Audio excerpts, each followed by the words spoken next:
Kalau tadi kita membahas bahwa adanya induksi dari medan listrik sehingga menyebabkan adanya dipol terinduksi itu terjadi pada atom netral. Untuk molekul itu dia berbeda ya. Analisisnya itu menjadi lebih rumit karena mereka terpolarisasi pada arah yang berbeda. Seperti yang kita tahu, kalau misalnya atom tadi, itu kan dia satu saja ya. Jadi ini ada positif Q atau si intinya, kemudian ada elektronnya yang kita katakanlah dia berada ataupun berbentuk awan elektron. Tapi ini hanya satu. Kalau misalnya molekul, dia kan terdiri dari lebih dari satu atom. Oleh sebab itu, dia tuh akan memiliki polarisasi yang arahnya berbeda-beda, bergantung kepada kuat medan listrik arahnya kemana, atau bergantung sudut yang dibentuk antara dipol tersebut. Sebagai contoh di sini, yang paling gampangnya itu adalah CO2. Kalau CO2 secara kimia dan susunan atomnya itu bentuknya seperti ini. Jadi yang ini itu kita anggap sebagai yang berkutub lebih positif, yang ini dua ini dia berkutub lebih negatif, sehingga dia secara otomatis menjadi dipol listrik. Kalau misalkan kita berikan kuat medan listrik di ruangan yang terdapat CO2-nya, maka ini akan menghasilkan atau memiliki nilai alfa yang beda. Sebagai contoh, kalau untuk CO2 ini ya, nilai alfanya seandainya kuat medan listriknya itu arahnya horizontal seperti ini, itu dia adalah 4,5 kali 10 pangkat minus 40 kolom kuadrat meter per newton. Tetapi ternyata kalau misalnya yang kita berikan arahnya itu adalah vertikal seperti ini, dia lebih kecil. Oleh sebab itu, rumusan yang kita pakai tadi bahwa P sama dengan alfa kali E, ini pada molekul menjadi lebih rumit. Karena alfanya itu beda, apakah dia ke atas ataukah dia ke samping kuat medan listriknya. Oleh sebab itu, kita memiliki rumusan yang baru di sini, di mana sama ya, momen dipol itu adalah penjumlahan antara komponen kuat medan listrik yang vertikal dikali dengan polarizibilitas atom yang vertikal ditambah dengan kuat medan listrik yang paralel dengan dipolnya dikali dengan alfa yang paralel. Ini kalau misalnya kuat medan listriknya itu membentuk sudut, lalu seperti apa? Jadi kalau kuat medan listriknya membentuk sudut, momen dipolnya itu tidak searah dengan E, melainkan itu kita analisis secara vektor. Menimbulkan di sini adanya tensor untuk si molekul atau polarizibilitas tensor untuk molekul. Jadi alfanya itu ada 9. Yang 9 inilah yang kita sebut sebagai polarizibilitas tensor. Kita kembali lagi ke atom atau molekul yang terinduksi atau membentuk dipol akibat adanya kuat medan listrik eksternal. Tapi ternyata ada juga beberapa molekul yang dia sudah terpolarisasi sendiri secara alami meskipun tidak diletakkan di dalam pengaruh kuat medan listrik. Itu kita sebut sebagai molekul polar. Jadi molekul polar yang seperti itu dia memiliki muatan sebagian besar positif di satu sisi dan adanya kelebihan muatan negatif di sisi lainnya. Sebagai contoh, salah satu molekul polar yang ada dalam kehidupan kita sehari-hari itu adalah si air. Di air ini dia tuh bersifat polar karena oksigennya itu lebih negatif, sedangkan hidrogennya itu dia lebih positif. Sehingga secara natural mereka itu membentuk dipol listrik. Oleh sebab itu, karena sifatnya yang demikian, ini kan kalau dipol listrik ada momen dipol ya. Artinya kalau ada momen dipol, dia bisa dijadikan sebagai pelarut. Artinya kalau kita berikan zat lain, dia itu bisa memberikan seperti kuat medan listrik yang bisa mengionisasi zat lain tersebut. Sebagai contoh, kalau kita larutkan garam di dalam air, maka itu kan terionisasi ya, menjadi Na positif dan Cl negatif. Kenapa ini bisa terionisasi? Akibat adanya momen dipol ini yang berasal dari air. Kalau pada kapasitor sendiri, kira-kira seperti ini ya.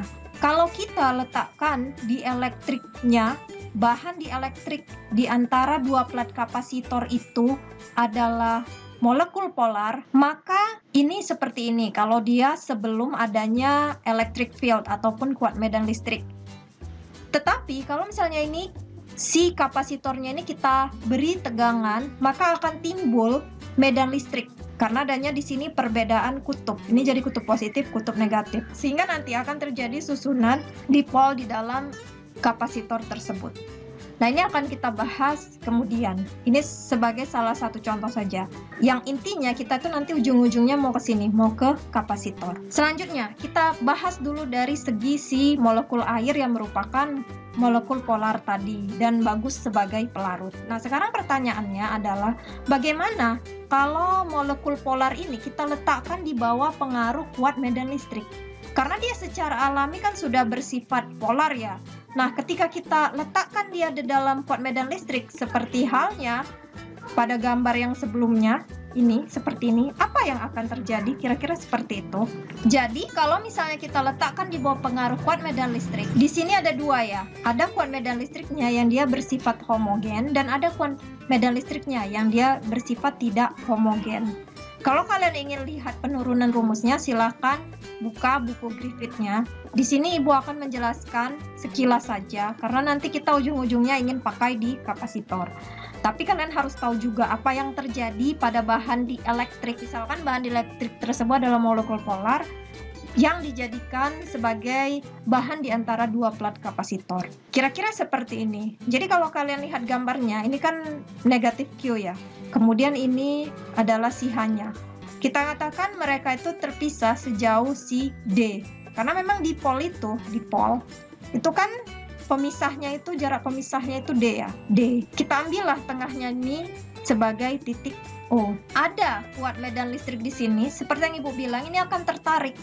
Dia searah dengan kuat medan listrik. Jadi gayanya ke arah kanan.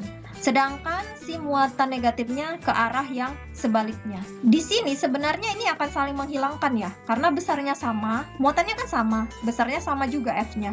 Tetapi kita harus mengingat hubungan antara yang ini dengan ini itu kan ada jari-jarinya ya. Ini jadi dalam atom itu seperti ada pengikatnya atau seperti ada batangnya yang menghubungkan mereka.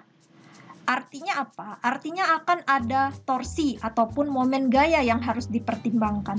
Jadi torsinya itu kita simbolkan sebagai N adalah perkalian dari momen dipol dikali cross dengan si kuat medan listrik.